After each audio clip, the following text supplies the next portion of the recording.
Hello dear students, कैसे हैं आप लोग। आप सभी लोगों का स्वागत है मेरे चैनल अभिषेक तिवारी सर 111 में। मैंने कल आप लोगों को एक वीडियो प्रेषित की है और उस वीडियो के माध्यम से मैंने आपको भारतीय समसामयिकी की घटनाओं के बारे में समझाने का प्रयास किया है। उसमें राष्ट्रीय और अंतर्राष्ट्रीय घटनाओं के बारे में मैंने आप लोगों से जिक्र करी और आप लोगों ने उसे अच्छे से देखा होगा, समझा होगा और पढ़ा भी होगा। आज की चर्चा का विषय भी हम राष्ट्रीय और अंतर्राष्ट्रीय घटनाओं के संबंध में ये मैं दूसरी वीडियो के माध्यम से आपको कुछ इंपॉर्टेंट नोट्स प्रेषित करता हूं। आप इसको भी ध्यान से देखेंगे और समझने का प्रयास करेंगे। और आप सभी जानते हैं कि उत्तराखंड में 9 वर्ष के पावन बेला पर उत्तराखंड सरकार के द्वारा एक कैलेंडर हमारे लिए जारी किया गया है और उस कैलेंडर में विभिन्न प्रकार के पदों को भी बताया गया है। तो ये पहली बार उत्तराखंड सरकार के द्वारा ऐसे चीज़ें को लागू किया गया जो हम लोग विद्यार्थियों के लिए बहुत इंपॉर्टेंट चीज़ है। और साथ ही साथ में कहीं ना कहीं एक यह विचारधारा की विज्ञप्ति नहीं आ रही है, पता नहीं कब होगा, किस तरह से होगा, कहाँ होगा। तो इन सारे क्वेश्चन मार्कों पर उत्तराखंड सरकार ने विराम दिया है, आयोग ने विराम दिया है। तो हमें यह भी पता चल गया कि कौन सी भर्ती कब है, किस समय होगी और उसका पाठ्यक्रम क्या है। तो ये बहुत अच्छी बात है, गुड मैसेज है हमारे लिए। और मेरा यही मानना है कि भाई अभी से बेल्ट कस लीजिए और अच्छे से पढ़ना शुरू कर दीजिए। कहीं ना कहीं 2023 हमारे खुशियों का भंडार होना चाहिए। हमारी परीक्षाओं के लिए अगर देखा जाए या हम जो तैयारी कर रहे हैं तो उन सब चीज़ों का एक बेस आधार मिल जाता है। तो कुल मिलाकर के आप लोग अच्छे से तैयारी करिए, पढ़ने का प्रयास करिए और कैलेंडर के आधार पर चीज़ों को व्यवस्थित करके एग्जामों की रणनीति को तैयार करिए। तो कहीं ना कहीं जो हमने क्रम चला रखा है यूट्यूब में वीडियो के माध्यम से, वो क्रम लगातार निरंतर चलता रहेगा। आप लोगों को मैं इसी तरह से विभिन्न जानकारियों से अवगत करवाते रहूँगा और विभिन्न घटनाओं के बारे में बताते रहूँगा। फिलहाल हमारा टारगेट उत्तराखंड पटवारी की परीक्षा है, साथ ही साथ में SSC GD जैसे एग्जामों को भी ध्यान में रखा गया है। तो कहीं ना कहीं भारतीय इंटरनेशनल आपका जो नेशनल और इंटरनेशनल न्यूज़ है वो सभी एग्जामों के लिए इंपॉर्टेंट होती है। तो आप उनको देख करके तैयारी का भाग रखिए। आज की वीडियो में शुरू करते हैं। ज़्यादातर फैक्ट की चीज़ों को लेकर के मैं आपको देने का प्रयास करूंगा, ज़्यादा से ज़्यादा मटेरियल आपके पास आ जाए, इस पर मेरा विशेष फोकस रहेगा। तो आइए इन सब चीज़ों के साथ प्रारंभ करते हैं क्लास को। पहला क्वेश्चन मैं आज जो बताने वाला हूँ, हमारे भारत सरकार के द्वारा सितंबर 2022 में एक घातक बीमारी है जिसको उस घातक बीमारी को हम सर्वाइकल कैंसर कहते हैं। ठीक है, तो मैं आपको बताता हूं कि सर्वाइकल कैंसर लिखने का एक तरीका देख लीजिए। सर्वाइकल कैंसर ये एक बड़ी घातक बीमारी है और इस घातक बीमारी के संबंध में, सर्वाइकल कैंसर के संबंध में वैक्सीन लॉन्च हुई है। उस वैक्सीन का क्या नाम है? ठीक है, शॉर्ट नोट्स की तरह से ध्यान में रखिए। सर्वाइकल कैंसर वैक्सीन पहली बार ऐसा हुआ है, ठीक है, भारत में। तो उस वैक्सीन का नाम जो है वो है आपका सखावेक। क्या नाम है उसका? सखावेक। अब मैं आपको थोड़ा सा बता दूं इसके बारे में। WHO की रिपोर्ट के अनुसार अगर देखा जाए तो यह जो बीमारी है सर्वाइकल कैंसर, ये बड़ी घातक बीमारी है और इससे लगभग 1.25 महिलाएं आपका प्रतिवर्ष ग्रसित होती हैं और लगभग 50,000 से ज्यादा महिलाएं जो हैं इस बीमारी से क्या हो जाती है, उनकी मृत्यु हो जाती है। तो उस वैक्सीन का नाम क्या है जिसको लॉन्च किया गया सर्वाइकल कैंसर के संबंध में? तो वो आ जाएगा आपका सखावेक। एक जानकारी। दूसरी जानकारी मैं आपको देना चाह रहा था कि अभी भारत में 8 चीते लाए गए। काफी चर्चा का विषय रहा जब 8 चीते लाए गए। तो भारत में चीते आए, कितने आए आपका? क्या कहते हैं, 8 चीते आए। ये भी सितंबर 2022 में लाए गए। सितंबर 2022 में लाए गए। कहां से लाए गए? एक इंपोर्टेंट प्रश्न। तो ये लाए गए अफ्रीका से। अफ्रीका के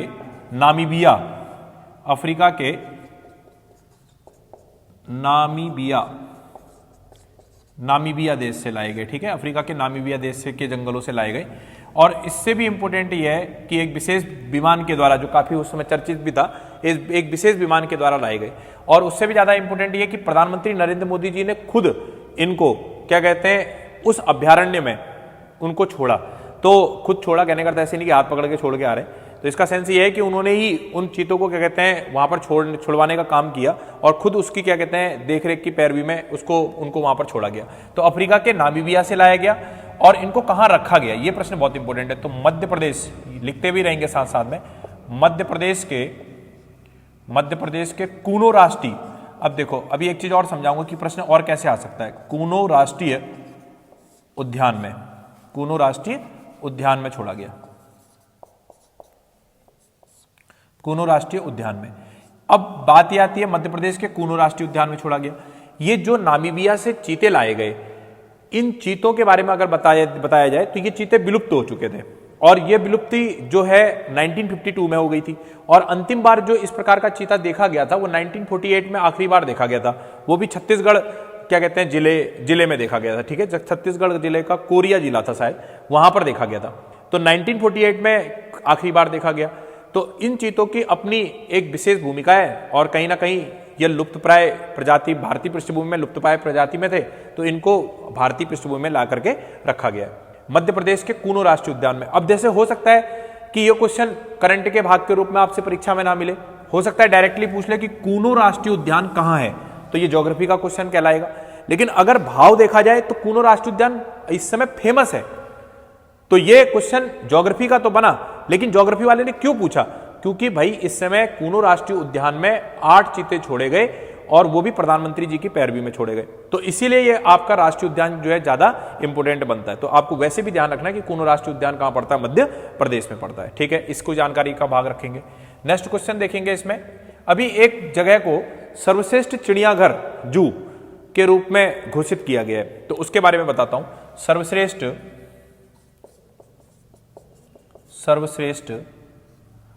चिड़ियाघर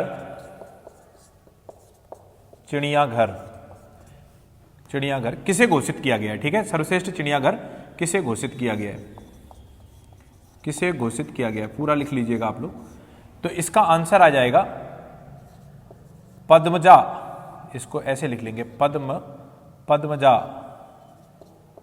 पद्मजा नायडू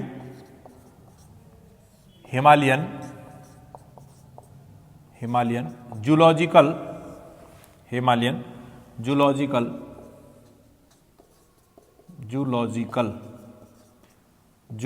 पार्क, ठीक है, जूलॉजिकल पार्क। अब Padmaja Naidu Himalayan zoological park को सर्वश्रेष्ठ चिड़ियाघर घोषित किया गया। ये है कहां भाई पद्मजा नायडू? तो ये है आपका पश्चिम बंगाल के दार्जिलिंग में, इसको जानकारी में रखेंगे।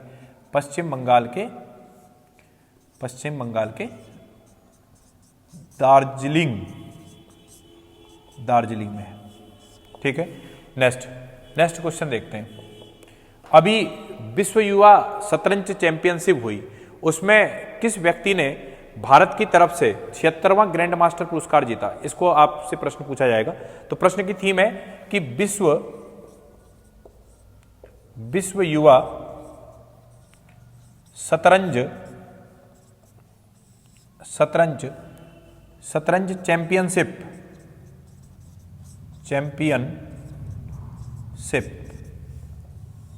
चैंपियनशिप में भारत का 76वां ग्रैंड मास्टर किसे बनाया गया, कौन बना? तो उसका नाम आएगा प्रणव आनंद, ध्यान में रखेंगे, ठीक है, नाम प्रणव आनंद। कहां से संबंधित? बेंगलुरु, जानकारी में रख लेंगे, ठीक है इसको। तो ये हो गया आपका कुछ क्वेश्चंस। चलिए नेक्स्ट क्वेश्चन की तरफ बढ़ते हैं। मैं आपको संघाई सहयोग संगठन, कल भी मेरी वीडियो में एक चर्चा थी संघाई सहयोग संगठन कहाँ हुआ करके, तो संघाई सहयोग संगठन जो हुआ वो आपका उज्बेकिस्तान में हुआ था इस बार। तो उसके बारे में क्या थीम है उसको समझेंगे। संघाई सहयोग संगठन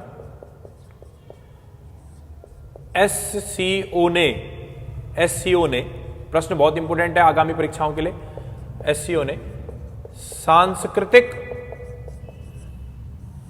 सांस्कृतिक एवं पर्यटन राजधानी किसे घोषित किया? तो इसका नाम आ जाएगा वाराणसी। क्या आ जाएगा? वाराणसी। और ये वाराणसी कहाँ है? तो आप लिखेंगे उत्तर प्रदेश में, ठीक है। तो आपको वैसे भी मैंने बताया था कल वाली वीडियो में कि संघाई सहयोग संगठन 2022 जो हुआ वो कहाँ हुआ? उज्बेकिस्तान में हुआ। 2023 में कहाँ होने वाला है? भारत में होने वाला है। तो 2022 में जब संघाई सहयोग संगठन हुआ तो उसने किसको सांस्कृतिक एवं पर्यटन राजधानी घोषित किया? तो उसका आंसर आएगा वाराणसी। ठीक है, नेक्स्ट क्वेश्चन, भारत का पहला लिखते भी रहेंगे साथ में, मेंटेन करेंगे,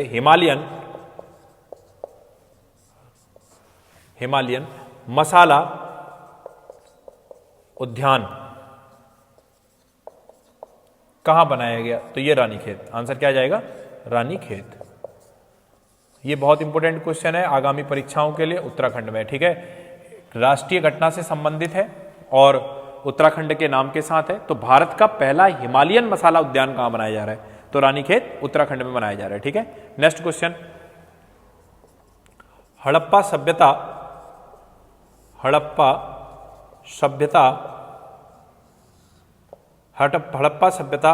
संस्कृति या हड़प्पा संस्कृति कह लीजिए, हड़प्पा सभ्यता संस्कृति का सबसे बड़ा अंतरराष्ट्रीय म्यूजियम, ये भी क्वेश्चन बहुत इंपॉर्टेंट है, अंतरराष्ट्रीय म्यूजियम ये कहां बनाया गया? तो आप लोगों ने सुना होगा राखीगढ़ी, इतिहास के पन्नों में नाम राखीगढ़ी। अब बात आती है कि राखीगढ़ी कहां पड़ता है, ध्यान में रखना, राजस्थान या हरियाणा? हरियाणा। राखीगढ़ी कहां पड़ेगा? हरियाणा में पड़ेगा। ठीक है, तो ये इंपॉर्टेंट क्वेश्चन है, आप लोग एक बार समझ लीजिए। ज्यादा डायरेक्ट पूछेगा कि सर्वाइकल कैंसर वैक्सीन क्या नाम है? सखावेक है। कहां से लाए गए चीते? अफ्रीका के नामीबिया से। कहां रखा गया? कूनो राष्ट्रीय उद्यान। कूनो राष्ट्रीय उद्यान कहां पड़ता है? मध्य प्रदेश में। सर्वश्रेष्ठ चिड़ियाघर किसे घोषित किया गया था? Padmaja Naidu Himalayan zoological park. ये कहां है? पश्चिम बंगाल के दार्जिलिंग में। विश्व युवा शतरंज चैंपियनशिप के 76वां ग्रेट मास्टर किसे घोषित किया गया? प्रणवानंद बेंगलुरु को। संघाई सहयोग संगठन ने सांस्कृतिक एवं पर्यटन राजधानी, इंपोर्टेंट क्वेश्चन है, वाराणसी उत्तर प्रदेश को घोषित किया। उज्बेकिस्तान में हुआ था, कल भी मैंने आपको समझाया। अब 2023 में भारत में होने वाला है संघाई सहयोग संगठन। तो भारत का पहला हिमालयन म्यूजियम उद्यान रानीखेत उत्तराखंड। हड़प्पा सभ्यता संस्कृति का सबसे बड़ा अंतर्राष्ट्रीय म्यूजियम राखीगढ़ी हरियाणा में है। ठीक है, चलिए अब मैं आपको कुछ नेक्स्ट क्वेश्चन के बारे में चर्चा करता हूं। जैसे क्वेश्चन है फैक्ट वाइज ही दूंगा आपको। ठीक है, आज सारी चीजें भारत का साथ साथ में लिखते रहे। भारत का पहला स्वच्छ सुजल प्रदेश किसे बनाया गया? ये कौन सी जगह बना है? तो डायरेक्ट आंसर याद रखेंगे, अंडमान निकोबार। ठीक है, अंडमान निकोबार की राजधानी कहां है? Port Blair. ठीक है, ध्यान में रखना, अंडमान निकोबार केंद्र शासित प्रदेश है भारत का। नेक्स्ट क्वेश्चन है, भारत का पहला राष्ट्रीय इलेक्ट्रिक फ्रंट प्लेटफॉर्म। भारत का पहला राष्ट्रीय इलेक्ट्रिक फ्रेट फ्रंट प्लेटफॉर्म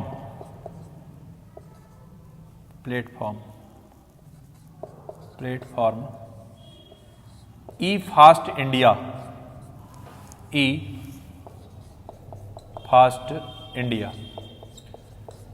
किसने लॉन्च किया?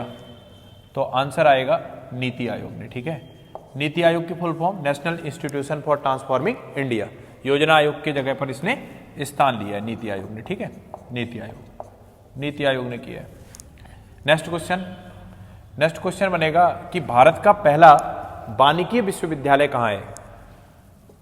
लिख दे रहा हूं मैं, भारत का पहला वानिकीय विश्वविद्यालय भारत का पहला वानिकी विश्वविद्यालय, तो आंसर आएगा तेलंगाना। ठीक है, आंध्र प्रदेश से अलग हुआ है तेलंगाना।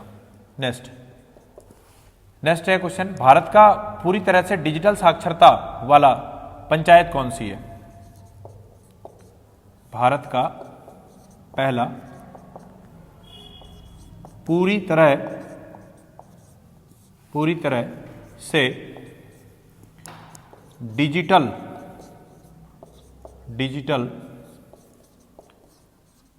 साक्षरता वाला पंचायत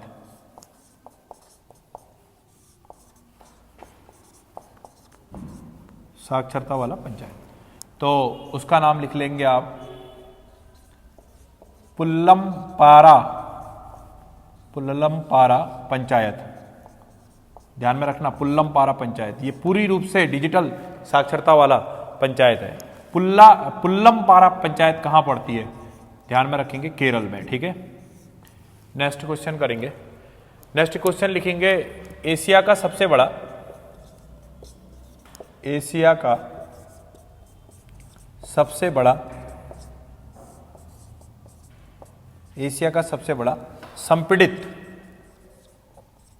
संपीड़ित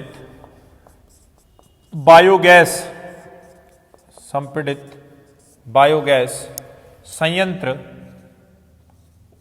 का उद्घाटन। ठीक है, संयंत्र का उद्घाटन किसने किया, तो आंसर आ जाएगा संगरूर में हुआ। ये कहां पड़ता है, पंजाब में। संगरूर कहां पड़ता है, पंजाब में। ठीक है, तो ये हो गया आपका एशिया का सबसे बड़ा संपीड़ित बायोगैस संयंत्र का उद्घाटन, तो संगरूर पंजाब में है। ठीक है, चलिए नेक्स्ट क्वेश्चन फैक्ट वाइज देखते हैं। महारत्न का दर्जा पाने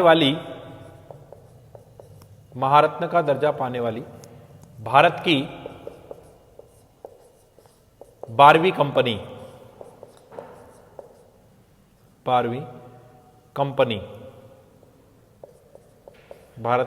कंपनी, इसका नाम क्या है, ग्रामीण विद्युतीकरण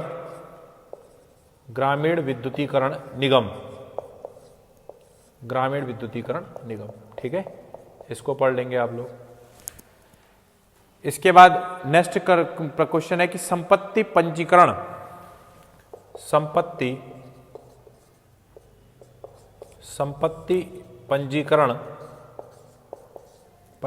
को डिजिटाइज करने वाला राज्य, आंसर आ जाएगा महाराष्ट्र। नेक्स्ट क्वेश्चन करेंगे, इंड्स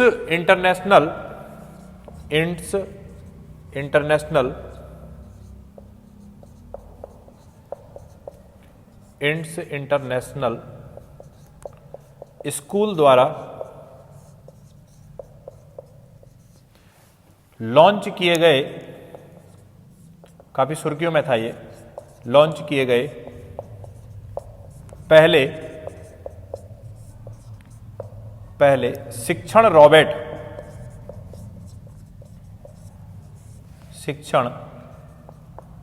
रोबोट का नाम, तो इसका नाम है भाई ईगल, EAGELE। ये काफी इंपॉर्टेंट है। ठीक है, ये प्रश्न पूछ सकता है आपसे, तो काफी सुर्खियों में था जिस समय ये क्या कहते हैं आपका लॉन्च किया गया था, तो उस समय का ध्यान में रखेंगे। नेक्स्ट है, एक क्वेश्चन और बता देते हैं इसमें। अभी इसमें क्रिकेट के तीनों प्रारूप, चलो इस क्वेश्चन को पहले बाद में देखते हैं, पहले इनको समझ लेते हैं एक बार फिर से। ठीक है, तो भारत का पहला स्वच्छ सुजल प्रदेश डायरेक्ट फैक्ट है अंडमान निकोबार। क्या कहते हैं, इलेक्ट्रॉनिक प्लेटफॉर्म ई फास्ट इंडिया, नीति आयोग। वानिकी विश्वविद्यालय तेलंगाना। पूरी तरह से डिजिटल साक्षरता वाला जिला केरल का पुल्लमपारा पंचायत। एशिया का सबसे बड़ा संपीड़ित बायोगैस संयंत्र का उद्घाटन संगरूर पंजाब में हुआ। महारत्न का दर्जा पाने वाली 12वीं कंपनी कौन सी, ग्रामीण विद्युतीकरण निगम। संपत्ति पंजीकरण को डिजिटाइज करने वाला राज्य कौन सा है, महाराष्ट्र। इंड्स इंटरनेशनल स्कूल द्वारा लॉन्च किए गए पहले शिक्षण रोबोट का नाम क्या है, तो ईगल। ठीक है, चलिए नेक्स्ट क्वेश्चन एक बार देख लेते हैं, थोड़ा सा खेल की दुनिया की तरफ चलते हैं राष्ट्रीय घटनाक्रम में। तो क्वेश्चन बनता है आपके पास कि क्रिकेट के तीनों प्रारूपों में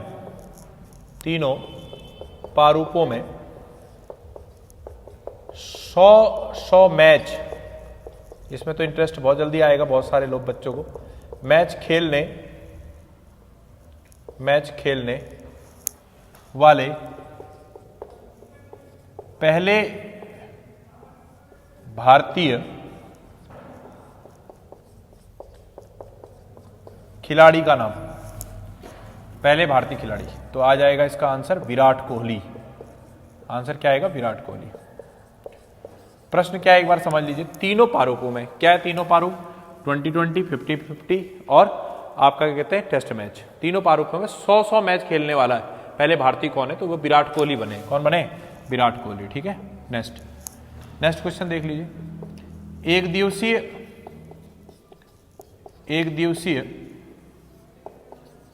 क्रिकेट में 150 विकेट लेने वाला सबसे तेज भारतीय गेंदबाज।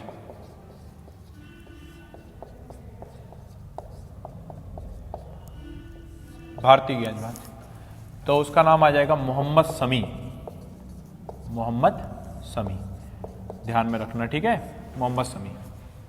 150 विकेट लेने वाला सबसे तेज भारतीय गेंदबाज मोहम्मद शमी। Next question. विश्व का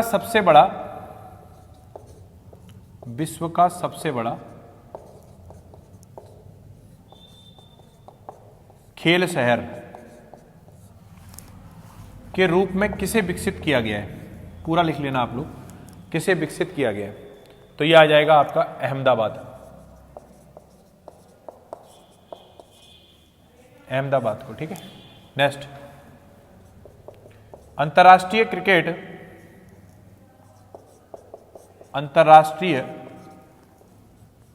क्रिकेट में राहुल द्रविड़ जानते थे? एक बार आ जाएं भाई साहब तो जाने का नाम नहीं। टिके हुए खिलाड़ी, द्रविड़ को पीछे छोड़कर भारत के लिए दूसरे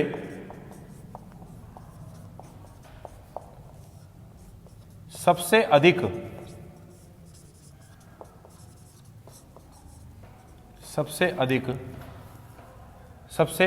रन बनाने वाले खिलाड़ी। ध्यान में रखना क्वेश्चन की थीम को, ठीक है, थीम के आधार पर तैयार करना उसे। अंतर्राष्ट्रीय क्रिकेट में राहुल द्रविड़ के पीछे छोड़कर भारत के लिए दूसरे सबसे अधिक रन बनाने वाले खिलाड़ी कौन है? तो उसमें भी नाम आ जाएगा विराट कोहली। ठीक है, तो ये कुछ क्वेश्चन खेल जगत से संबंधित बातों को लेकर के मैंने आपको बताया, जो अभी हाल फिलहाल में सुर्खियों का भाग था। अब बात में अगर आपसे ये कहूं कि भाई आगामी परीक्षाओं को अगर आप ध्यान में रखते हैं तो उसमें ऐसी कुछ राष्ट्रीय घटनाक्रमों से संबंधित बातों को लेकर के वो प्रश्न पूछता हुआ हमें दिखाई देगा। साथ ही साथ में कुछ अंतर्राष्ट्रीय घटनाक्रमों में भी कुछ मुख्य बातों का समावेश परीक्षा वाला हमसे कर सकता है। अब मैं आप लोगों से कुछ अंतर्राष्ट्रीय घटनाक्रमों के बारे में चर्चा का विषय रखता हूं, उसको भी आप लोग क्या कहते हैं इकट्ठा करने का प्रयास करें, उन्हें याद कर लें। साथ ही साथ में कुछ वीडियो और के माध्यम से लगभग मैं 6 से 7 महीने तक की आपका current affairs, Indian current affairs को क्या कहते हैं इकट्ठा करवाने का प्रयास कर रहा हूं।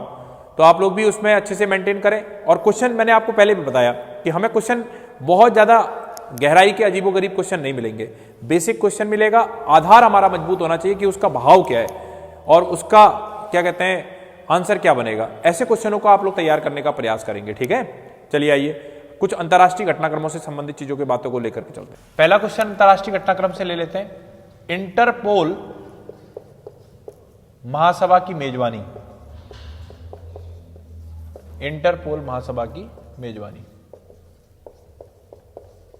कौन करेगा? अक्टूबर 2022 में भारत करेगा, भारत ने की। ठीक है, डायरेक्ट क्वेश्चन है, फैक्ट याद रखना। दूसरा क्वेश्चन बहुत ही इंपॉर्टेंट क्वेश्चन बन सकता है। स्विट्जरलैंड के किस दिग्गज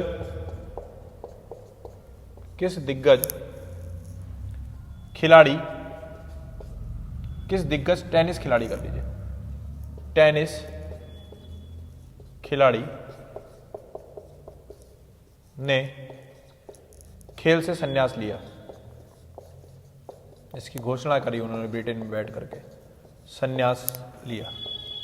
तो काफी फेमस नाम, स्विट्जरलैंड के खिलाड़ी, टेनिस खिलाड़ी, जिनका नाम है आपका रोजर फेडरर। रोजर फेडरर, ध्यान में रखेंगे, ठीक है। चलिए नेक्स्ट क्वेश्चन देखते हैं। दुबई में 2022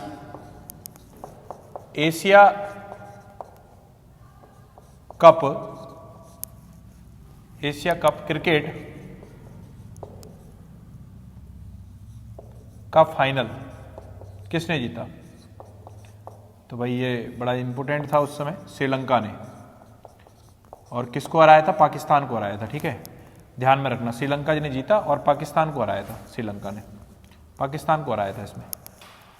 नेक्स्ट, ब्रिटेन की महारानी, ये भी क्वेश्चन इंपॉर्टेंट है भाई। ब्रिटेन की महारानी, आप सब जानते हो कि अभी इनकी डेथ हुई है थोड़ी दिन पहले, महारानी एलिजाबेथ द्वितीय। एलिजाबेथ द्वितीय, एलिजाबेथ द्वितीय, इनका निधन हो गया था। और उसके बाद ब्रिटेन के राजा कौन बने? ब्रिटेन के राजा कौन बने? तो किंग चार्ल्स तृतीय। एक क्वेश्चन अभी और इसी से, ब्रिटेन से रिलेटेड है, ध्यान में रखना। ब्रिटेन के प्रधानमंत्री कौन है? ब्रिटेन के पीएम। तो आप सब जानते हैं, भारतीय, काफी चर्चित रहे वो, भारतीय मूल के, उनका संबंध भारतीय मूल से, भारतीय मूल के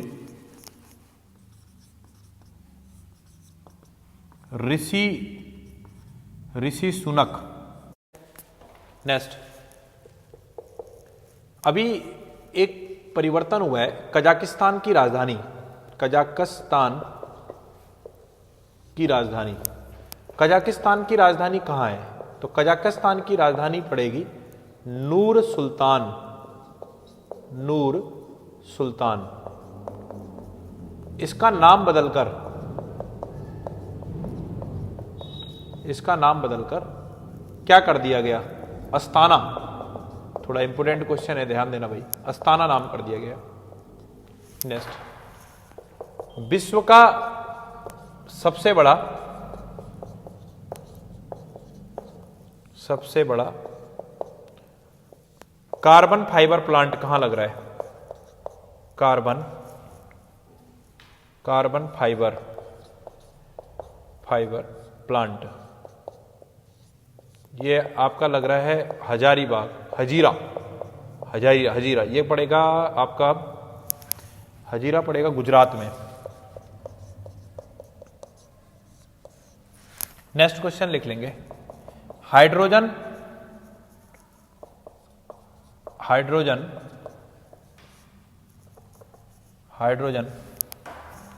से चलने वाला,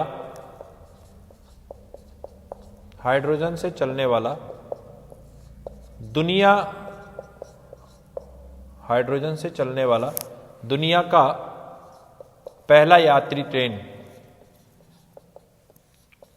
यात्री ट्रेन किसने लॉन्च किया? तो ध्यान में रखना, जर्मनी ने, ठीक है। एक क्वेश्चन और देख लीजिए। चीनी का सबसे बड़ा उत्पादक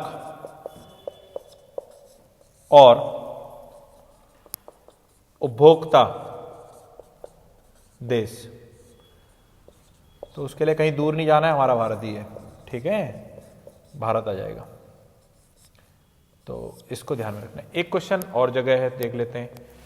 क्वेश्चन आपका चीन से संबंधित है। चीन के वैज्ञानिकों ने कुछ ना कुछ ये अनोखा करते रहते हैं। चीन में वैज्ञानिकों ने अनोखा ऐसा कर दिया कि पूरी दुनिया देख रही है अनोखा क्या हो गया। वैज्ञानिकों द्वारा बनाया गया दुनिया का पहला क्लोन जंगली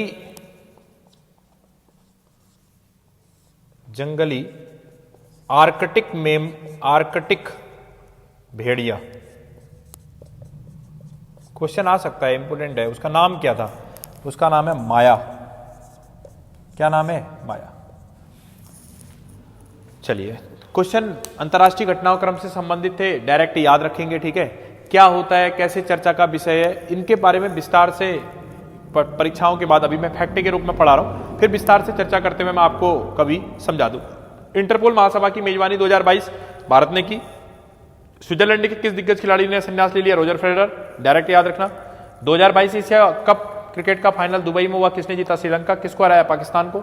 ब्रिटेन की महारानी एलिजाबेथ द्वितीय का निधन, किसको राजा बनाया गया? किंग चार्ल्स तृतीय। ब्रिटेन के प्रधानमंत्री कौन है? ऋषि सुनक, भारतीय मूल के हैं। कजाकिस्तान की राजधानी नूर सुल्तान का नाम बदल करके क्या कर दिया गया? अस्ताना। विश्व का सबसे बड़ा carbon fibre plant Hazira, Gujarat में। हाइड्रोजन से चलने वाला दुनिया का पहला यात्री ट्रेन किसने लॉन्च किया? जर्मनी ने। चीनी का सबसे बड़ा उत्पादक और उपभोक्ता देश भारत ही है भाई। चीन में वैज्ञानिकों द्वारा बनाया गया दुनिया का पहला क्लोन जंगली आर्कटिक भेड़िया, उसका नाम क्या रखा गया? माया। तो मेरी चर्चा का विषय आज कुछ इंपोर्टेंट राष्ट्रीय और अंतर्राष्ट्रीय घटनाक्रम से संबंधित था, और मैंने इसके माध्यम से आपको छोटे छोटे फैक्ट के रूप में और इंपोर्टेंट जिसका थीम था उन क्वेश्चनों को बताने का प्रयास किया है। मेरी आशा है कि आप सभी लोग इनको अच्छे से नोट डाउन कर रहे होंगे, बार बार इसे रिपीट कर रहे होंगे, और अगर कोई भी दिक्कत और परेशानी आती है तो आप उसमें मेरे कमेंट्स में जा करके मेरे से पूछ सकते हैं। अगर आपको मेरी बातें और मेरा पढ़ाया हुआ अगर समझ में आता है पूर्णतः, तो आप लोग इसे शेयर कीजिए, कमेंट्स कीजिए, और साथ ही साथ में सब्सक्राइब भी कीजिए।